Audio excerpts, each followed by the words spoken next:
के लोगों से कहना चाह रहा हूं, याद रखो मेरी इस बात को, हमेशा योगी मुख्यमंत्री नहीं रहेगा, हमेशा मोदी प्रधानमंत्री नहीं रहेगा। और हम मुसलमान वक्त के एतबार से खामोश जरूर हैं, मगर याद रखो हम तुम्हारे जुल्म को भूलने वाले नहीं हैं। हम तुम्हारे जुल्म को याद रखेंगे। अल्लाह अपनी ताकत के जरिए तुमको निस्तो नाबूद करेगा इंशाअल्लाह ताला। और हम याद रखेंगे, हालात बदलेंगे। जब कौन बचाने आएगा तुमको? जब योगी अपने मठ में चले जाएंगे, मोदी पहाड़ों में चले जाएंगे, जब कौन आएगा? हम नहीं भूलेंगे, याद रखो। असदुद्दीन ओवैसी, हिंदुस्तान में मुसलमान जितना सुरक्षित और खुशहाल है, दुनिया में इतना खुशहाल कहीं नहीं होगा, सुरक्षित कहीं नहीं होगा। तू हमें खुलेआम चेतावनी दे रहा है, धमकी दे रहा है और नहीं भूलने की हिदायत दे रहा है। ना तो भूले हैं और ना भूलेंगे कि किस तरह से लाखों हिंदुओं को तलवार की नोक पर धर्मांतरित करके मुसलमान बना दिया गया। नहीं भूलेंगे कि किस तरह से हजारों मंदिरों को तोड़ दिया गया। नहीं भूलेंगे कि किस तरह से तुम्हारे पूर्वजों के कारण हजारों वीरांगनाओं ने जोहर किया था। नहीं भूलने वाले हैं।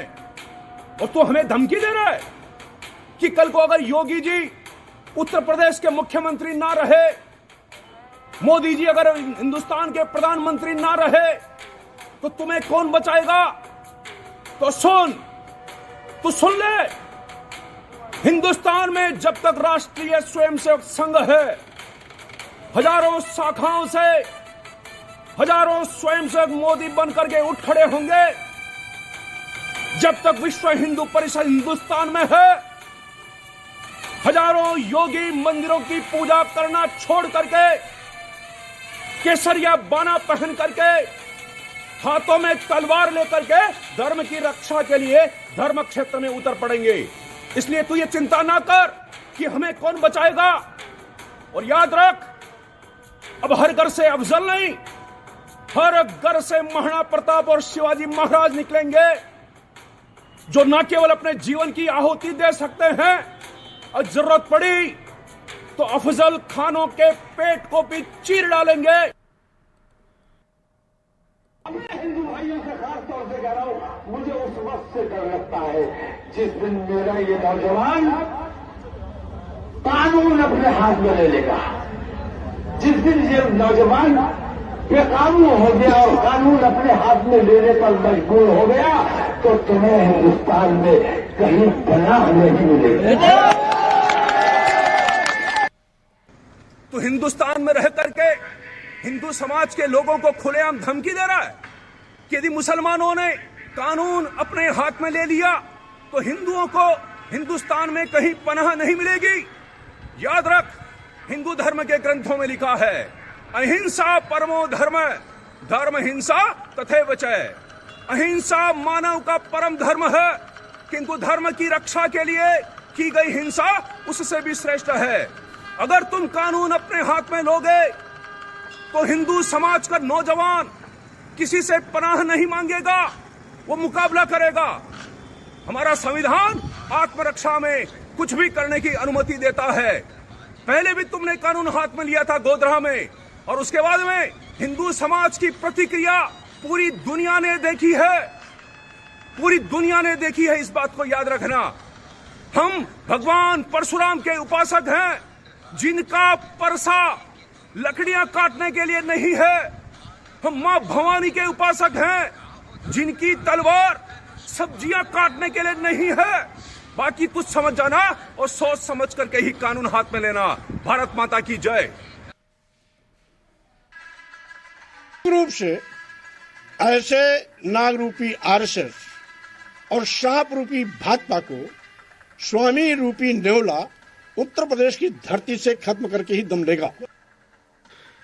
स्वामी प्रसाद मौर्य राष्ट्रीय स्वयंसेवक संघ नाग नहीं, शेष नाग है। जिस प्रकार से भगवान कृष्ण के जन्म के समय भगवान कृष्ण को शेष नाग ने भारी बारिश और तूफान से बचाया था, उसी प्रकार से राष्ट्रीय स्वयंसेवक संघ देशद्रोहियों से देश की रक्षा करने के लिए अनवरत रूप से कार्य कर रहा है। तू संघ को समाप्त करने की बात कर रहा है। अरे संघ को समाप्त करने की बात करने वाले या तो कब्रों में गड़े पड़े हैं या जल करके राख हो चुके हैं। और रही बात इस चुनाव की, तो इस चुनाव में उत्तर प्रदेश की जनता तेरी वो हालत करने वाली है जैसे धोबी का कुत्ता, न घर का न गांठ का। भारत माता की जय। लेकिन बाबा नासुकत भी तुम हमको रोक नहीं पाओगे। अब की तुम्हारी धोती खोल के गोरखपुर भेजा जाएगा इंशाअल्लाह। अब की तुम्हारी धोती खोल के गोरखपुर भेजा जाएगा इंशाअल्लाह। हम लोग डरने वाले नहीं हैं। रिजवान जहीर, तू योगी जी की धोती खोल करके उन्हें गोरखपुर भेजेगा? हम तुझे चैलेंज करते हैं, अगर तूने अपनी मां का दूध पिया है तो किसी भी भगवाधारी की धोती को उठा करके बता दे। तेरी आने वाली नस्लें भगवाधारियों के चरणों में साक्षात दंडवत ना हो जाए तो हमें कहना। भारत माता की जय।